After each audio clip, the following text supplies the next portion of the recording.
Salaries and wages. The minimum wage in Australia is $24.10 per hour. And the maximum? The sky is the limit. You could reach $200,000 or $300,000 as an employee in an executive role. The average salary is $92,000 per year. If the advertised salary is $72,000, you will receive $6,000 per month before tax. Usually, superannuation is on top of your salary. Wages are calculated by the hour and are usually paid weekly or fortnightly. If you work overtime, your compensation will be higher. Neither salary nor wages are better than the other. They are different compensation arrangements. In the following table, you can see some examples for different positions and the annual compensation levels. Noticeably, there are lots of differences by profession, by region, by the number of years of experience, public or private sector, or by industries. A friend who is an air conditioning technician runs his own business. He says that if he doesn't earn $200,000 in a year, then he's doing something wrong. A plumber could be similar. If you want to read about earning statistics, visit the ABS website. Please note that in New South Wales, salaries are higher compared to Queensland or Tasmania. However, your cost of living is also more. It is slightly misleading how much you can earn. It is more important how much you can save after deducting your cost of living, rent, food, utilities, transport, and many other recurring costs. Superannuation is usually additional to the salary, currently set at 10.5%. This is paid by your employer to your own personal super account. It is your money, but there are rules when and how you can tap into this. This is your retirement saving paid by your employer. It is interesting to know that if you leave Australia forever and you are not an Australian citizen, you can take your super money with you as a lump sum. There are many awards, penalty rates that are added if you are on a wage. For example, if you are working during a weekend, during public holidays, or have night shifts. Wage penalty rates are rather complex. Check out the federal government websites. There are many calculators that you can play with. You can see here some examples from healthcare and healthcare jobs in demand. Location can also influence earnings.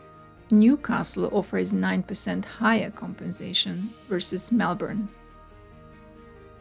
Specialization adds further to the complexity.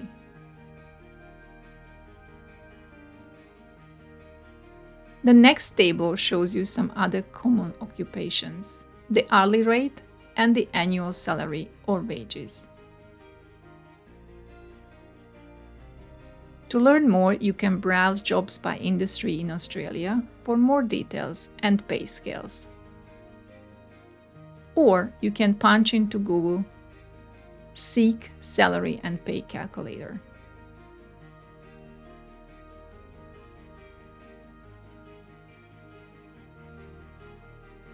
Many blue-collar occupations require local certification. Typical examples are plumber, electrician, painter. It is possible to get your overseas certificates recognized. This involves enrolling in a short 1 to 3 months or longer courses 1 to 3 years, and at the same time working in the industry to acquire the necessary Australian work experience for trade recognition. Some countries have a bilateral agreement with Australia, so trade recognition might be slightly easier. Otherwise, this is a very complex process and depends on many factors: the country you are from, profession, schools you completed, experience, and the region where you want to work in Australia. There are companies who specialize in trade recognition. You can search for RPL, recognition of prior learning by state. If you want to save money and time and complications, collect all your certificates, diplomas, and other trade documents translated into English before you come to Australia. Everything you can get from your previous schools. You will need these to apply for trade recognition. They may ask you to take 1 or 2 days exams as a proof of theory and your practical skills. If anything is missing, don't worry. They will advise you about the gaps to reach the minimum Australian standard and what you need to study to get there. If you have great trade qualification and experience, you can get a job in your industry as an assistant or apprentice. You will not be permitted to carry out certain tasks due to the lack of your skills recognized, and you will probably receive lower compensation as well.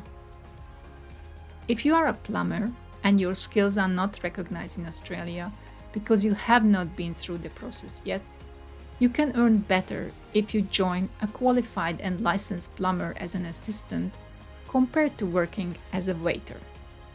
If you are a teacher but unable to work as teacher with your overseas degree, it is better if you look for a job in education as an assistant or administrator.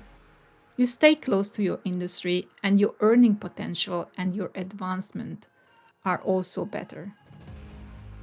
If you can completely quit what you had done in the past and learn a new profession, that helps you land in your dream job as well.